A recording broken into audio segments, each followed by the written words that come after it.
150 years ago, the King of France had this obelisk brought from Egypt to grace the heart of Paris. 3,000 years earlier, it had been dedicated to the great pharaoh Ramses II with these words, "So long as heaven exists, your monument shall exist, and your name shall endure like the heaven." Through the 30 centuries that the pharaohs ruled Egypt, the people of the Nile created the most glorious monuments the world has ever seen. Among them, the largest place of worship in the ancient world.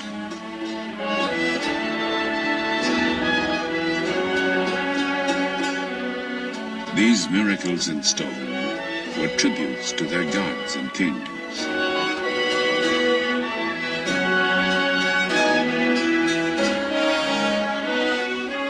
They believed that man, like the sun, could die and be reborn.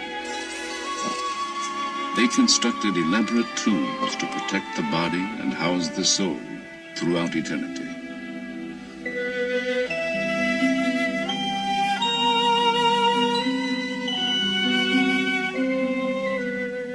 They created guides to the underworld, books of the dead to ensure immortality. And on their monuments, they left the testimony of their faith. These inscriptions are keys with which we unlock the secrets of ancient Egypt. Ladies and gentlemen, now we are in the temple of the Queen Hatshepsut. And as they have since the days of Herodotus, Anthony and Cleopatra, thousands journey here to see these wonders. Going down to the Green Valley for the holy visit of Amun-Ra to the goddess Hathor once a year for 15 days. But today, having endured for 50 centuries, these seemingly imperishable structures are threatened.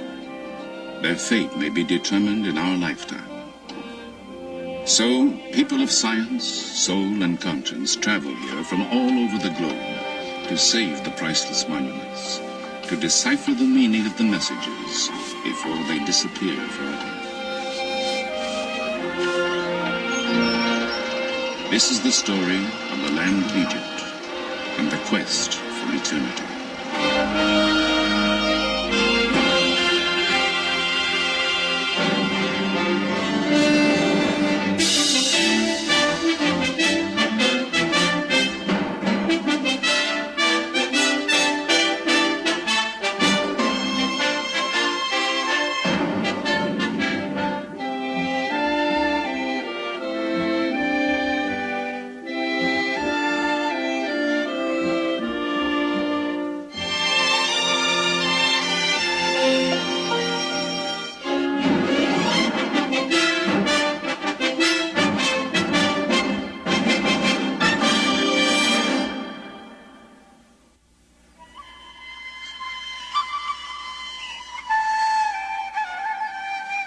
The Nile,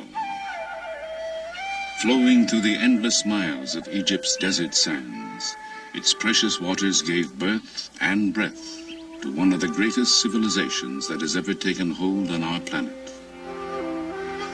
Hail to you, O Nile, went an ancient hymn. Sprung from earth, come to nourish Egypt, food provider, bounty maker, who creates all that is good. The river's annual flooding left rich deposits of silt. Utilizing it, farmers developed a settled life. Sustained by its abundant waters, the land and crops prospered.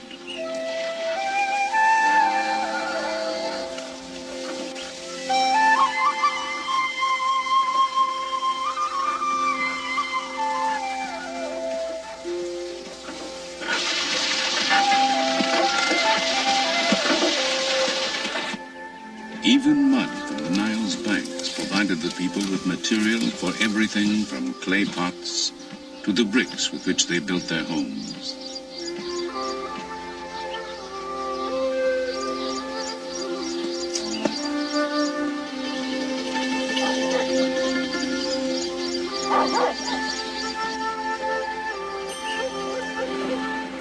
The Nile itself was Egypt's highway. Boats sailed northward with the currents, and south with the prevailing winds.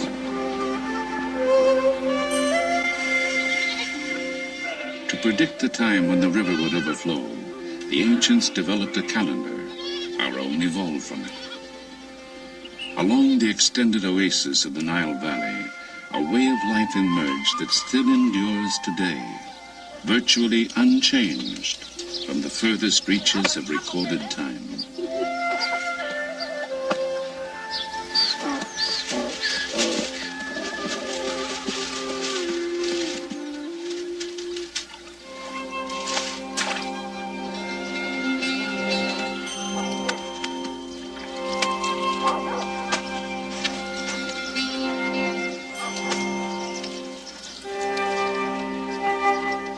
And in the time of the Nile's annual flooding, when the farmers could not till their fields, they built the pyramids, tombs for their pharaohs.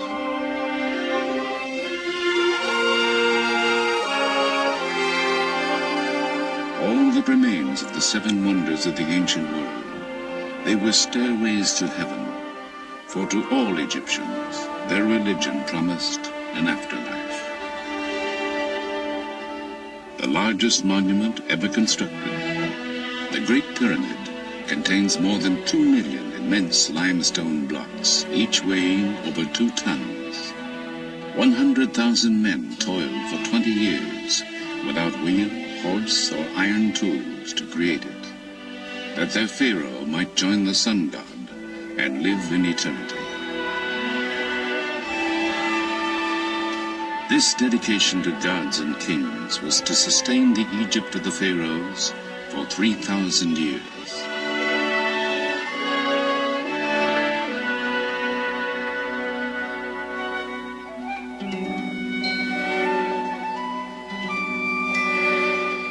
From the beginning, the Nile was the soul of the land. The lotus growing on the riverbanks symbolized the people of Upper Egypt. The papyrus, shimmering in the marshes of the delta, was the symbol of Lower Egypt. Immortalized on this tablet of slate, a king known as Narmer wears the high domed crown of Upper Egypt on one side, the low, curled crown of Lower Egypt on the other. It commemorates his unification of the two lands to create the nation of Egypt in 3100 BC. From that time, Egyptian kings would wear both crowns as rulers of the two kingdoms of Upper and Lower Egypt. The two lands have remained linked from Narmer's time to the present, isolated from its neighbors, protected by mountains, desert, and sea. The Nile Valley was an ideal crucible in which a civilization could begin. Traces of those beginnings can be found in the city of Mecca.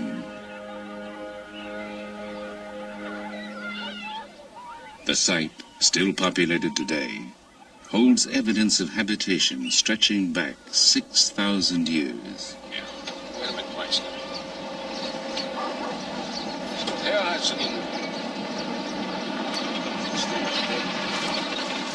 Since 1967, Dr. Walter Fairservice of Vassar College and the American Museum of Natural History has been excavating here in his continuing search for the roots of civilization.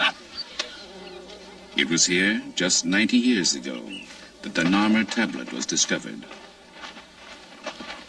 It was here, 50 centuries before, that King Narmer established the capital of the newly unified nation.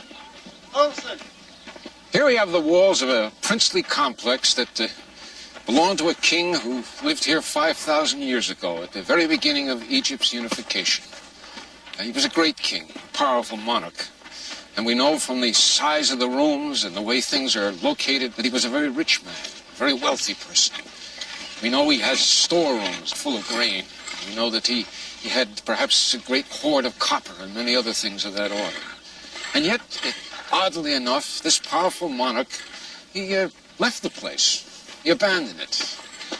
And that's part of the reason we're exploring this area, to find out why.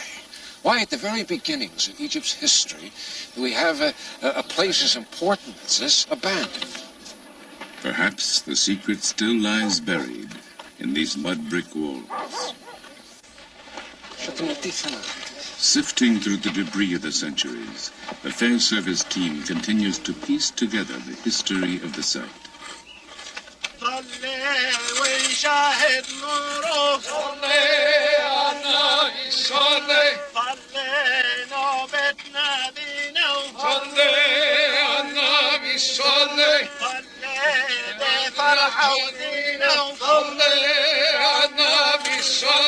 Many threads bind Egyptian prehistory and history, but none is stronger than the belief in immortality.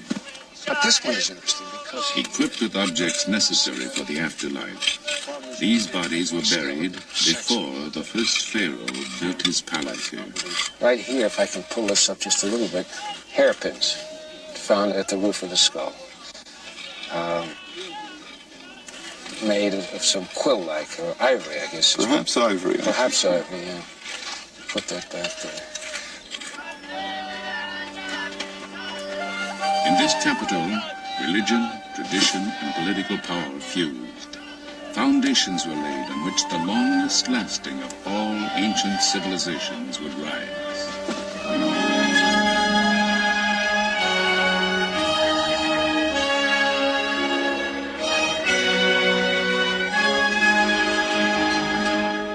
"2,000 years later, Egypt's religious capital was Thebes, one of the richest, most powerful cities on earth.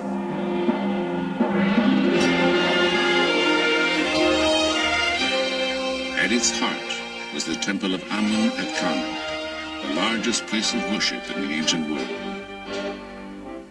As dynasty followed dynasty, the great complex was enlarged and embellished by a succession of pharaohs. Tutankhamun, whose fabulous tomb treasures dazzled the world. A female pharaoh, Hatshepsut, called the first great woman in history. The heretic Akhenaten, first believer in one god. And Ramses II, the greatest builder of all time.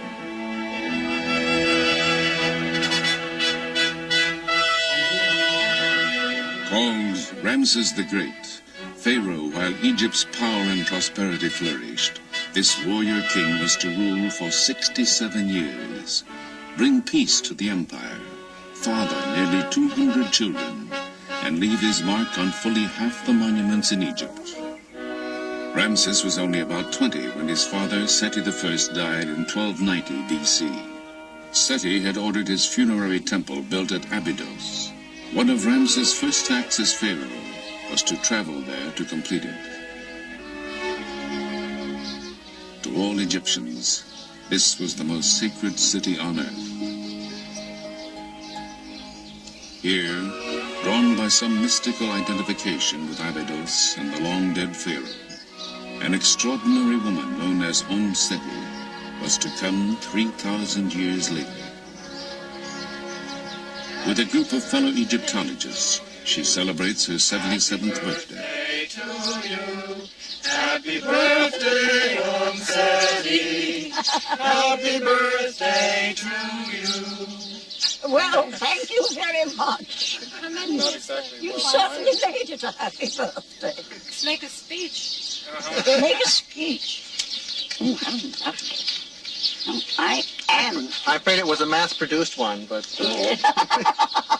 Never mind, that won't matter. My heart, my mother, my heart, my mother, my heart, whereby I came into being. Do not stand up and witness against me at the judgment. I think that's the text. It should be. You got it. Oh, thank you very much. To Seti at her 77th, on her way to 110. Thank you. Let us drink to our dear old friend Ramses II.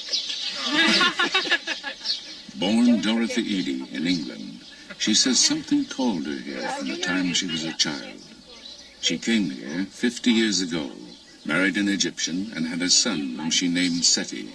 From then on, she was known as Seti, which means Mother at Seti.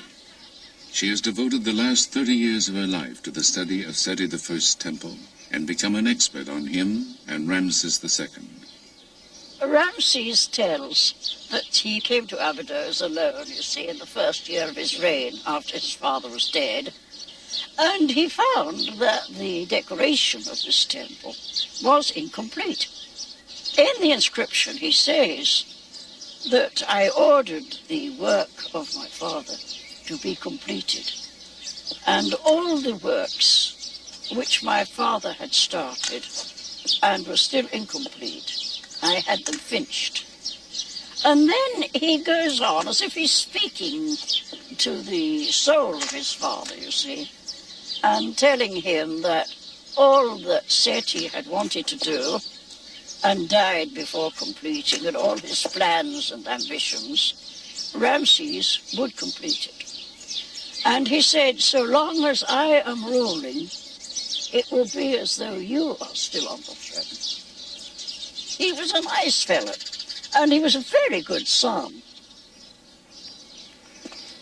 When Seti came here for the Egyptian Department of Antiquities, the temple was in ruins. Its reconstruction became her passion. They confronted me with a pile of fragments of inscribed stone. There were over 2,000. Some were very small, some were very big. My job was to copy the inscriptions on them, catalogue them, and where possible, fit them together.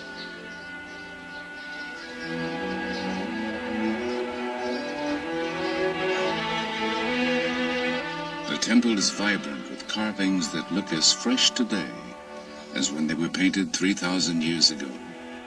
Its walls tell the first known story of resurrection.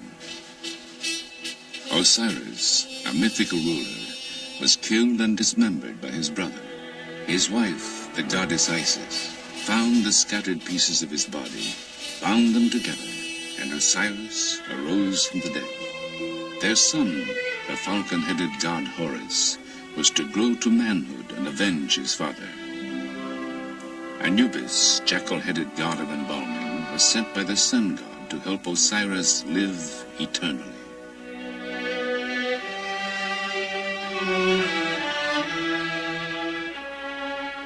The Egyptians believed that because Osiris died and rose again, they too could achieve immortality.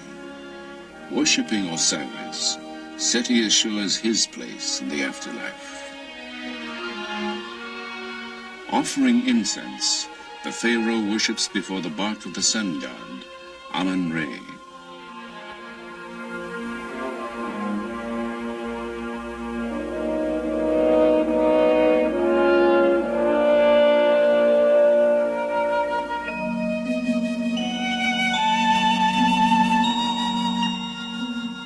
Just as Seti offers bread, ducks, figs, and a pomegranate to Isis, Seti follows the ancient beliefs. Oh yes, every year at the great feast, and again on the birthday of the gods Osiris and Isis, I come here with offerings of wine, bread, and incense. Oh, I love coming here. It's the place I really do feel at home.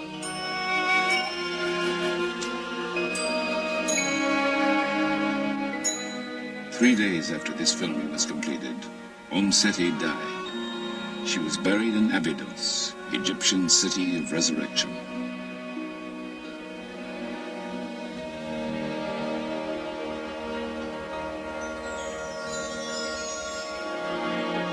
In the time of Ramses, the most powerful deity of the living was the sun god, Amun-Re. He was patron of the city of Thebes, located on the Nile between the first capital, Nekhen, and Abydos. On the east bank, where the sun rises, were temples dedicated to the sun god, Karnak and Luxor. On the west bank, where the sun buries itself each day, was a complex of tombs where royalty was buried. The Valley of the Kings and the Valley of the Queens.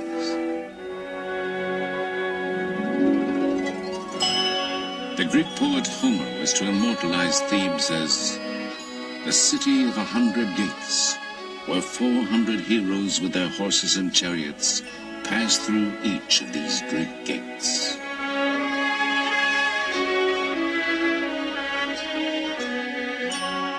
While Ramses reigned, Thebes was splendid. He ordered beautiful additions made to Luxor Temple, gigantic statues, obelisks, and courts dedicated to the glory of Amun-Re.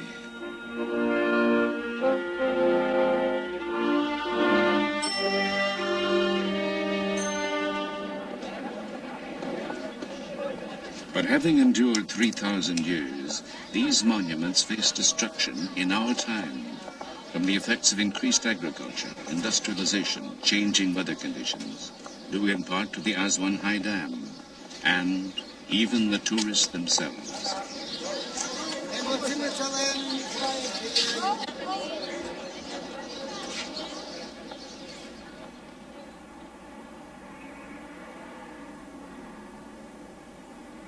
In 1924, in response to the impending crisis, the Oriental Institute at the University of Chicago established a permanent headquarters in Egypt. Called Chicago House, it was founded by Dr. James Henry Breasted, father of American Egyptology, who envisioned making a record of all the endangered monuments of ancient Egypt. Today, Chicago House is under the direction of Dr. Lanny Bell. The scholars of Chicago House have undertaken a monumental labor called the Epigraphic Survey.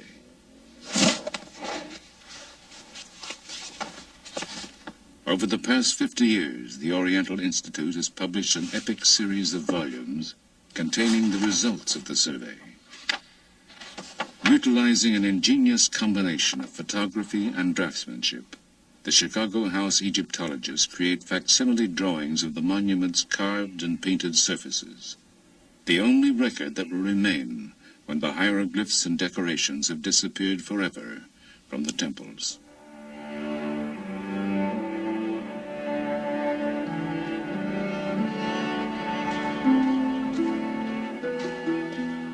As Pharaoh succeeded Pharaoh, it was common practice for them to alter temples, taking credit for the work of their predecessors. By interpreting successive decorations, the Chicago House team is decoding the history of Luxor Temple. صباح الخير. ازيكم؟ دكتور. كويسين؟ الحمد لله. As the glory of pharaonic Egypt faded, people built houses inside the temple. Their debris buried much of it for 2,000 years. When excavation started 100 years ago, the stone walls were suddenly exposed to the air. Since then, salts leaching out of the stone combine with moisture in the air, creating crystals that slough off, taking the images with them. The salt on the walls makes our work urgent. The reliefs are being dissolved so that within a period of 200 years, the temple will still stand, but all of the decorated surface will have flaked off. When they are gone, we want there to be a record as accurate as humanly possible of the decoration so that scholars will be able to consult our drawings and be sure that the reliability is such that any questions they have about the decoration will be answered in our volumes.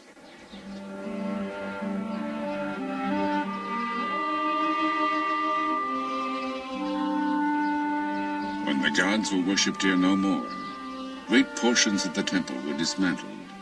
Large blocks were broken into smaller pieces for reuse as building material. Thousands of them have been collected over a 30-year period. Chicago House is conducting a systematic search of the fragments to reconstruct a section called the Lost Colonnade.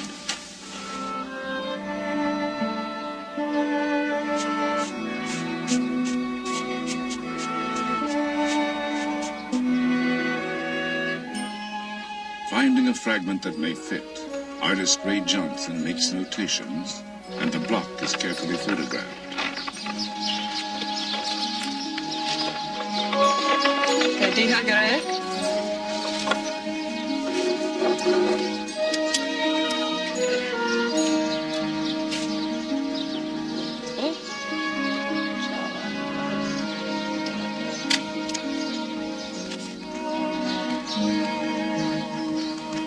An artist pencils, then inks in the lines of the photograph, making corrections and replacing what time may have removed.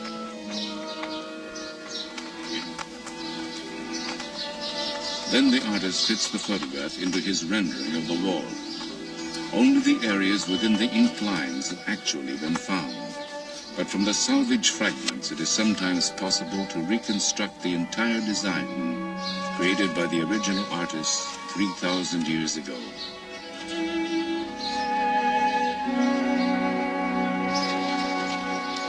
Your support me going out. On those exciting and rare occasions, when a fragment that fits onto a standing wall is found, it is replaced. More to the left. Toward me? To the left. So, piece by piece, the ancient temple of Amun-Re rises again.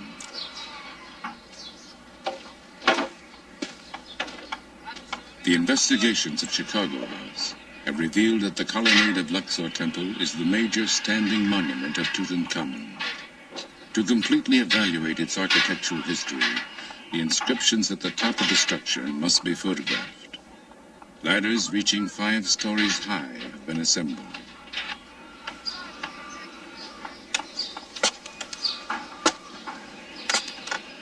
This is the first time in 50 years that anyone has attempted the ascent.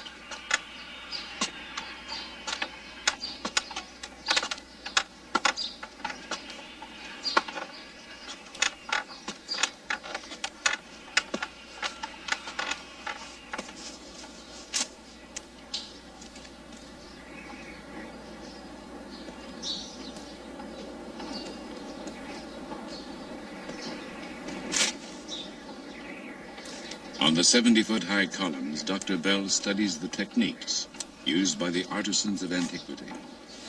Here they inserted wooden blocks to stabilize the structure as they fitted it together.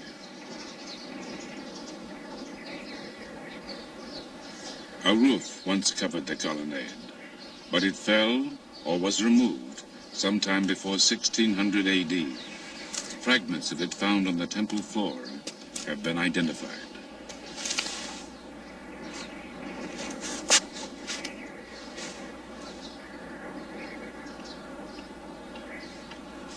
In assessing the temple's past, Dr. Bell's thoughts inevitably turn to its future. Paradoxically, the vibrations caused by the endless footsteps of the tourists who visit each year, even the carbon dioxide they exhale, are eroding the irreplaceable treasures they come to enjoy.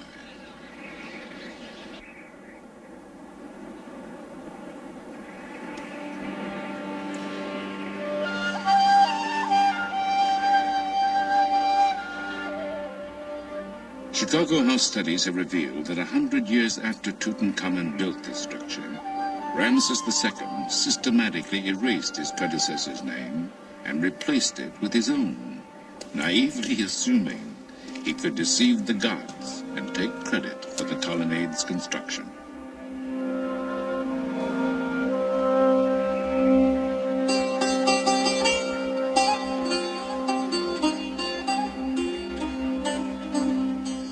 But Ramses also added to the majesty of Luxor Temple.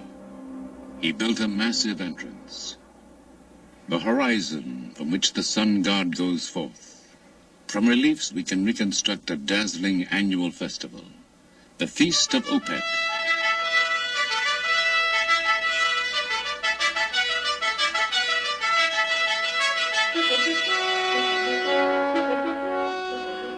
With the Nile in full flood, the golden statue of the god Amun-Re has been brought to Luxor from Karnak in his boat shrine.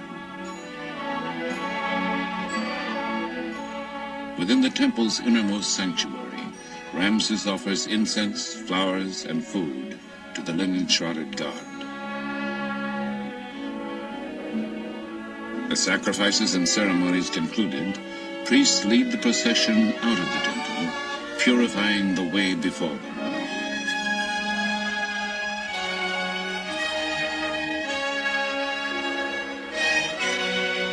Thousands of citizens crowd the waterfront, to see musicians, Nubian dancers, soldiers, and priestesses accompany the procession along the Nile.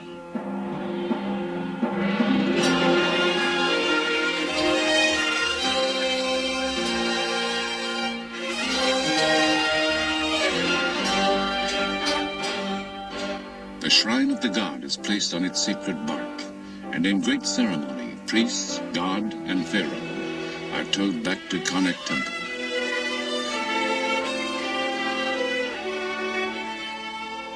Ramses' favorite queen, Nefertari, and the royal princesses greet the procession as it arrives.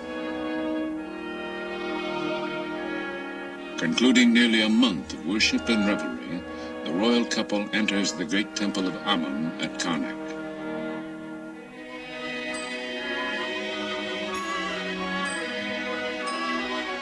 Within the sacred precincts of the temple, the shrine carrying the golden statue of the god is hidden from public view until the next year.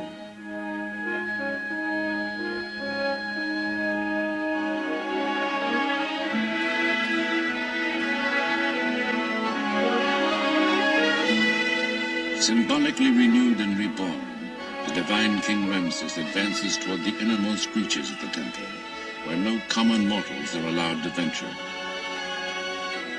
Begun by his father, Seti I, this awesome hall was completed by Ramses. A soaring forest of stone, it is created of 134 pillars, some of them 80 feet high.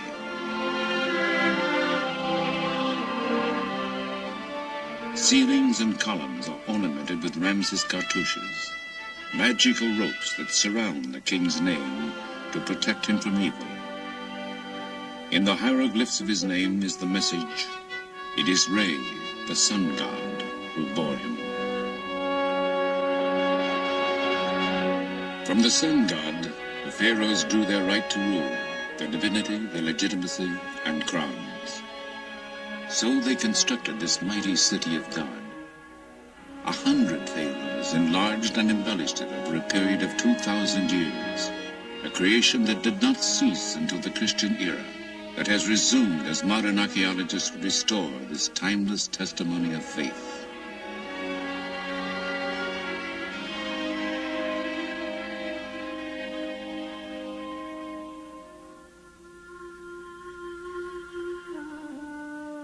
Across the Nile stretches the land of the dead. Here, in mystical imitation of the setting sun, the bodies of the deceased were laid to rest, that they might rise again as the sun did each day.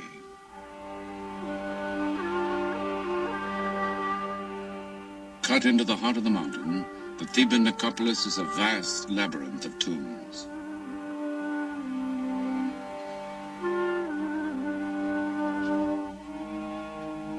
Here, Ramses' architects built his splendid mortuary temple, the Ramesseum. In its forecourt lie huge fragments of his colossal statue, 1,000 tons of granite that once rose 57 feet in height, that inspired Shelley's sonnet Ozymandias, in which he called the pharaoh King of Kings.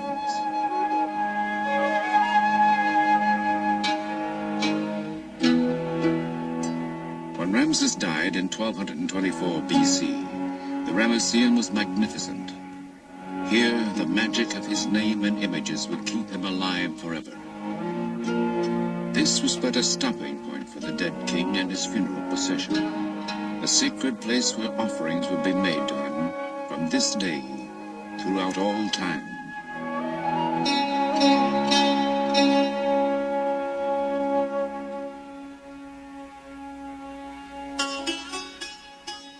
Though mourners wept, they knew that if properly provided for, one could live forever.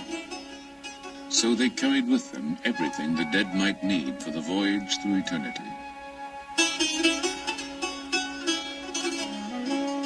For a king, there would be boats in which he could sail endlessly on the Nile.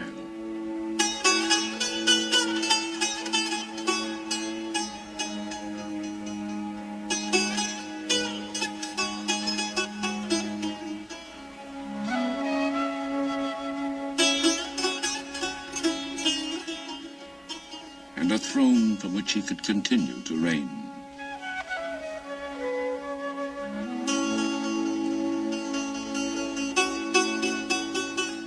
Even magical figures would be provided to do his bidding in the afterlife.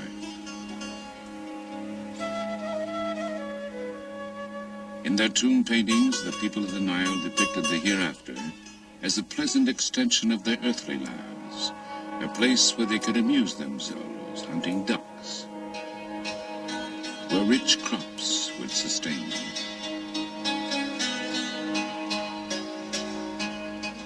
The deceased carried with them books of the dead.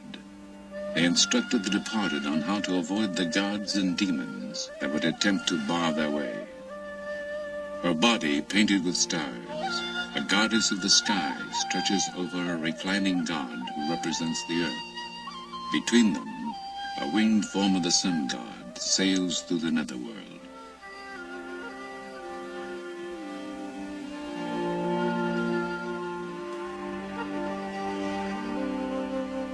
The divine ibis-headed scribe Thoth makes notes as the deeds of the deceased are weighed on the scale of justice. In an address to the gods, the departed will assert his innocence. I am pure of mouth and hands, without sin, without guilt, without evil. Those who were judged to be without sin could join Osiris to dwell in the happy land of the setting sun. But most important, there must be a body to which the soul could return. Anubis, god of embalming, prepares the body for the life to come. So Ramses Mummy would have gone to his tomb after a priest pronounced over it, "You will live again, forever."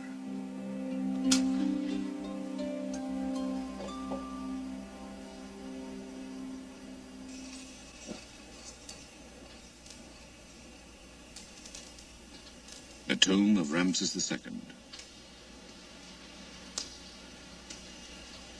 In a state of dangerous disrepair, its access is forbidden to almost everyone. But a team headed by Dr. Kent Weeks of the University of California at Berkeley has recently mapped it. In the dynasty following Ramses, the royal tombs were systematically plundered. As a last resort, priests collected the surviving royal mummies and hid them. In 1871, a grave robber found Ramses II where he had lain undisturbed for 3,000 years. Reclaimed by the Egyptian government, the mummy of Ramses now reposes in the Cairo Museum, far from the Valley of the Kings.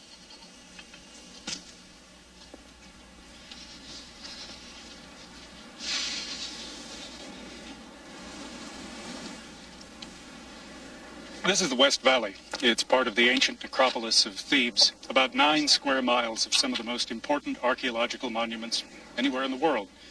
Valley of the Queens, Valley of the Kings, Tutankhamun's tomb, they're all here. But in spite of several centuries of interest in this area, there still does not exist a detailed archaeological map of what it contains.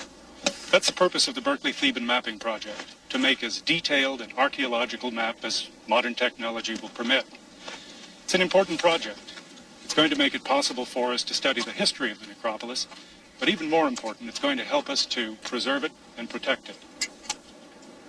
Surveying techniques are used to measure topographical features. Thank you.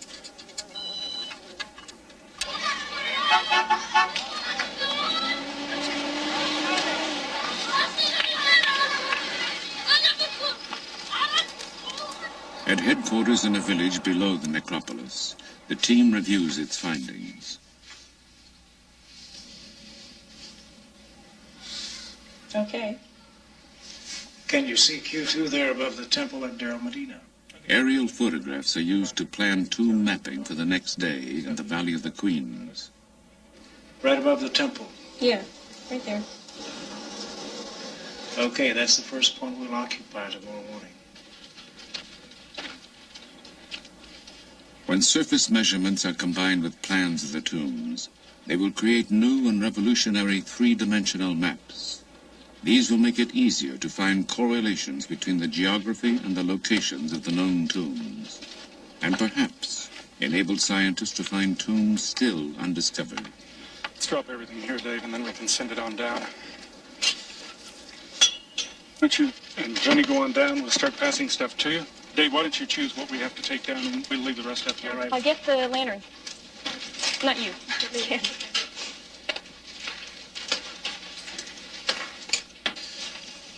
Let's finish that rear chamber today if we can, Dave. I think we can, fellas. 13 years to be back. It looks like a steep set of stairs. Yeah, watch your step, It people. is, everybody. I got it? Okay. You're welcome, William.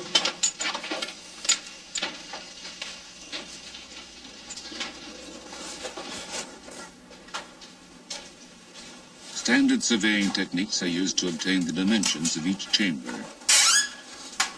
Every archaeological detail will be drawn and recorded.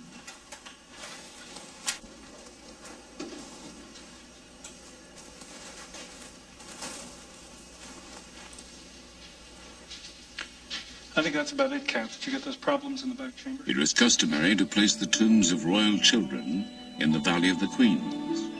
This is the tomb of a young prince, son of Ramses III. Here, the pharaoh himself offers incense to the gods on the boy's behalf.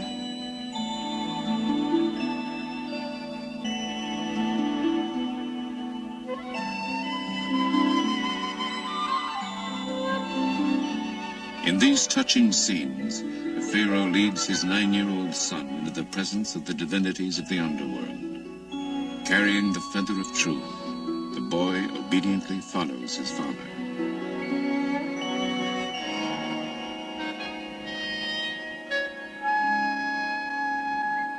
طيب يوسف عايزين نشوف المقبرة دلوقتي؟ كويس. It is believed the ancient sculptors and painters lit the interiors of tombs and temples with polished metal reflectors used as mirrors. And these scenes were filmed under the same conditions. نور هناك؟ كويس. شوف المراية تاني. شكرا. شكرا جدا. This is the tomb of Nefertari. Though Ramses had at least 4 royal wives, she remained his favorite. Due to humidity caused by increased irrigation in nearby farmland, the exquisite murals of her tomb are flaking off.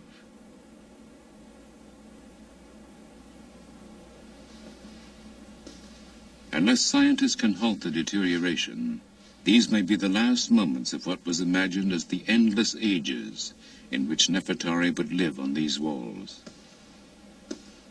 This was the woman with whom Ramses believed he would go through eternity, to whom these words were written.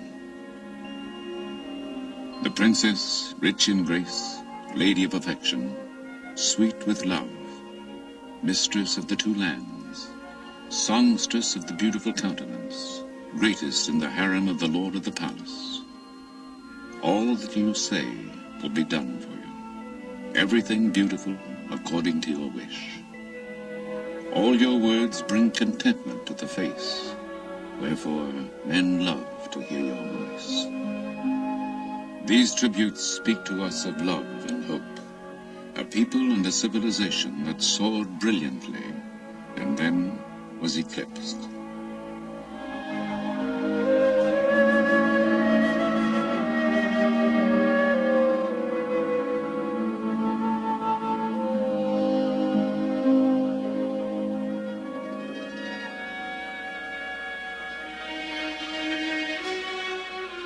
Here at the Temple of Isis, built on an island in the Nile, the religion of ancient Egypt had its last stronghold.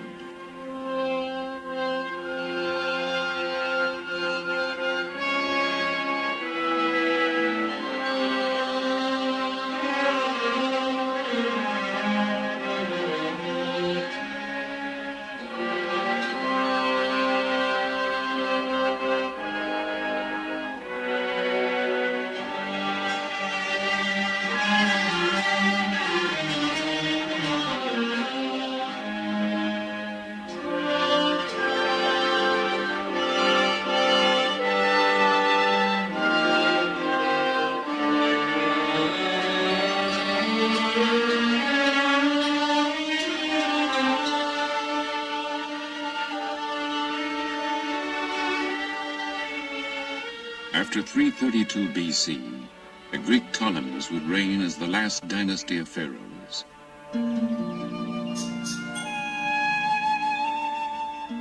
Embracing the Egyptian religion, they built this temple dedicated to the worship of Isis, divine symbol of motherhood, her husband Osiris, and their son Horus.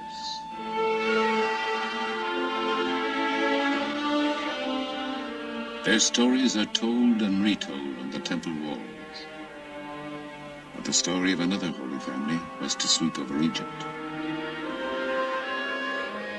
The carvings, now considered pagan, were chiseled away. Christianity became the state religion, and in the 6th century, this temple became a Christian church.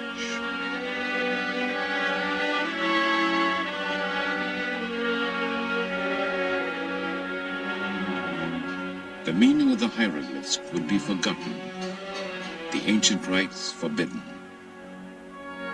For 12 centuries, the story of Egypt's ancient civilization would be lost.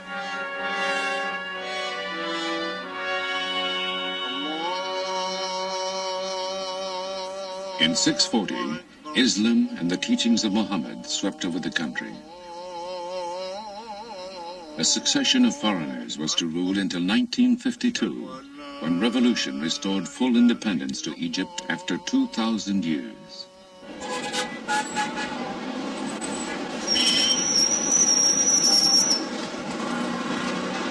Cairo is the African continent's largest city. Vexed by 20th century problems of explosive growth, pollution, economic and political difficulties, Cairo, like Egypt itself, survives through the resilience, humor, and vigor of its people.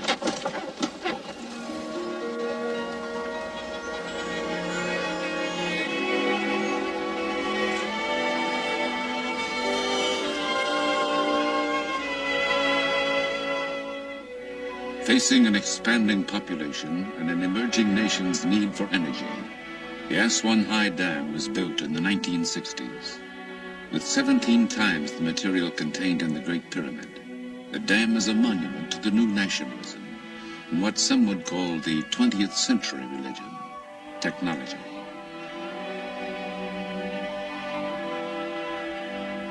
Behind the dam, Nubia was flooded. Much of this ancient land disappeared beneath the rising waters of the Nile.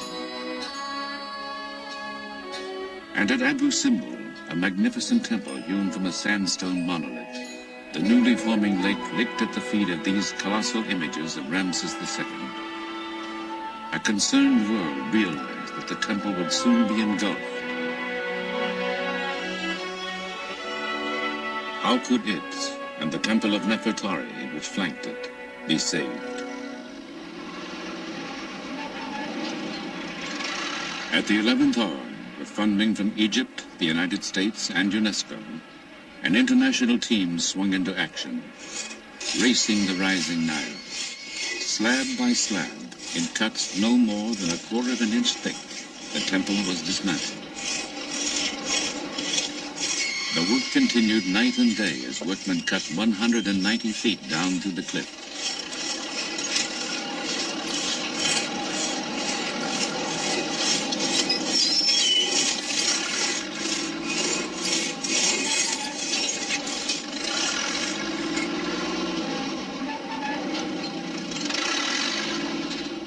Coded for storage, the sections made a giant jigsaw puzzle.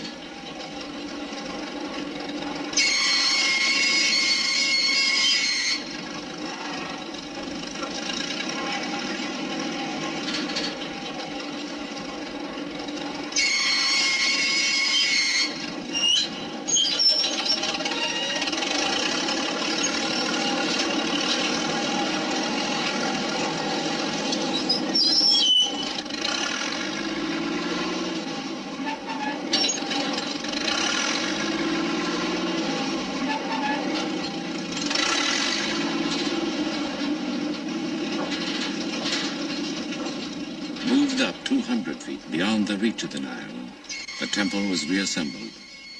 The precision of watchmakers was applied to the colossi. reconstructed to an accuracy of 1/10 of an inch.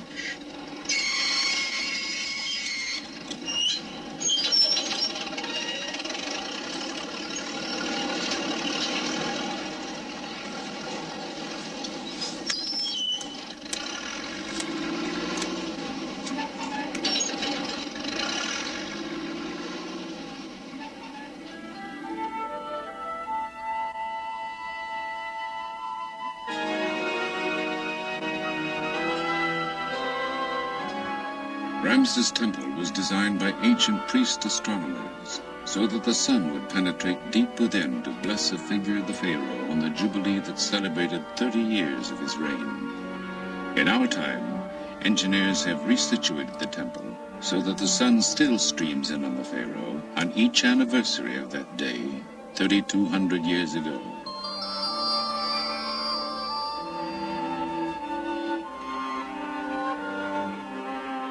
Gilding the statue of the king seated among the gods, the sun god Re bathes the figures in sacred light.